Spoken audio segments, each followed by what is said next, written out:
Hi everyone, the kind people from Dehancer asked me to try their newest version of Dehancer Pro. I'll be showing you how I created this little sequence using Dehancer Pro in DaVinci Resolve.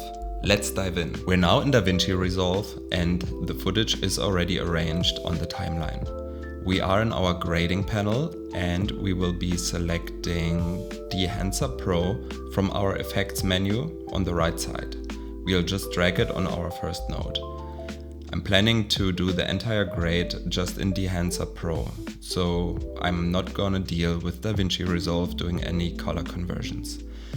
What I like about Dehancer Pro is that you can do your color space transform already within Dehancer Pro. As a source, we choose camera. Then, since I know that this has been shot on a Canon R5 C, we select the Canon R5 C and we shot this in C-Log3 Cinema Gamut. What's so cool about Dehancer Pro is that you can basically hunt for a look beforehand. So now you can just go through the profiles in the film tab and see which look you like. I checked already a bit around and I think what I like for this one is actually Kodak Portra 160 VC. In the input panel, we can now change our exposure compensation. Here we can also change our temperature compensation as well as the tint compensation. So when we're grading this footage now, I want this a bit warmer, and the tint from green to magenta, I will go a bit more in the greenish direction. In our next panel, we're gonna change the saturation as well as the contrast a bit. What I found a bit interesting in Dehancer Pro is that you always need to enable the different panels that you're using. So first we will adjust the contrast. And here you can enable or disable the panel that we are in right now. I want to add a bit more saturation to the footage because I think this is what we need here. The next panel has our black and white point, and if we actually go into our waveform, we see very well what happens here. So make sure it's enabled. And here we can see how our black point is being lowered and our black point being heightened a bit more. The same goes for the white point. But I like the footage the way it is, so we're gonna disable this and just go further. Since we're not going to print our film now, we're gonna disable this function here. In the color head menu, we can shift between yellow and blue, magenta and green, and cyan and red. I don't feel that our footage needs this for now, so I'm gonna leave this aside. I would love though if Dehancer Pro would give us the possibility to desaturate certain channels like red, like blue, or whatever. Of course we could always add a node after our Dehancer node, but this doesn't seem to be the idea of Dehancer Pro. And now comes the big part of Dehancer Pro, which I think is the film grain, because the film grain looks amazing in Dehancer Pro. If we go in 100%, we can see how beautiful this grain looks. If we move a bit in our footage around, I really like this.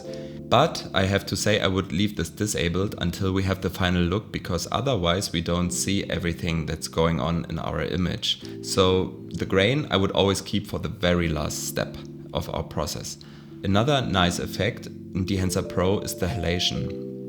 If we enable the mask mode, we can actually see what the program is doing here. So in the 35mm mode we don't see anything. But if we choose one of the other options here, we see already that there is something going on, which is super interesting. And if we crank this all the way up, here we see what is actually going on.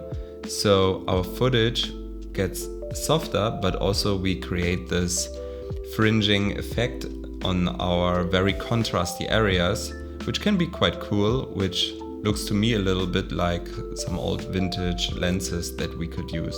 I don't really see this for our footage now, but I'm really happy that I have this option in Dehancer Pro. The next option is the bloom option. Bloom is adding some sort of softness to our footage. that I'm not the biggest fan of because I already shot this material on Pro Mist filters.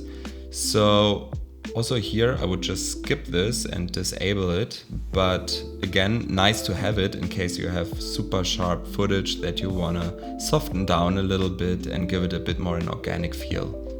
Another nice effect in Dehancer Pro is the film damage. With the film damage, we can add dirt and dust to our footage and spice it up a little bit with it. I'm not sure if you can see it on YouTube, but it's adding quite some dirt and scratches to the footage. Next, I want to talk about the overscan. Overscan adds nice little frame borders to our footage. Let's try some out. Of course, we have to enable it like all the other times. And then you can see already what this effect is doing. You can scale it a bit around. You can choose a different version here. And I think this is actually a nice little feature which can be very useful for some little effects. I think my footage doesn't need this now, so I'm gonna just disable it now. Further down, of course, you can also add a vignette or take a vignette out with this option. Again, we don't need this. And in the monitoring field, you can check your footage with false colors, which is also very helpful sometimes, not in our case again, and you can check where the footage is clipping. We're clipping in the blacks, but sometimes this can be good. That's okay. In the output panel, we can change the total impact of our changes. If we slide this to 0, we are back at our C-Log3 basically, and we can dial in the amount that we want. I want 100% because this is what we graded. You can also generate LUTs from here, which is super helpful when you want to preview your footage, or maybe you have a monitor where you can put those LUTs on, so super cool. And there is one option that I waited to show you until the end because this is part of my favorite options to create the entire look of an image. Here we're back to the color head option, and when we enable this, we can change our shadow tones, our midtones of course, and our highlights. I want to make our shadows, for example, a little bit warmer. The midtones we could also add a bit, but I think we're gonna keep it around here. And for some nice separation, I would cool our highlights a bit more. This is Dehancer Pro and I think I quite like it. I think I would use it rather on a single separate node in the end of my grade to maybe dial in some film looks like we did here in the beginning. I think this is a really nice feature. Or I would use it as a starting point to check where I would want to go with my footage. There it would be really helpful when you're not certain where you want to go with your look. I also have a little rebate code for you. If you use the code THEHILG, you get 10% off your Dehancer Pro license.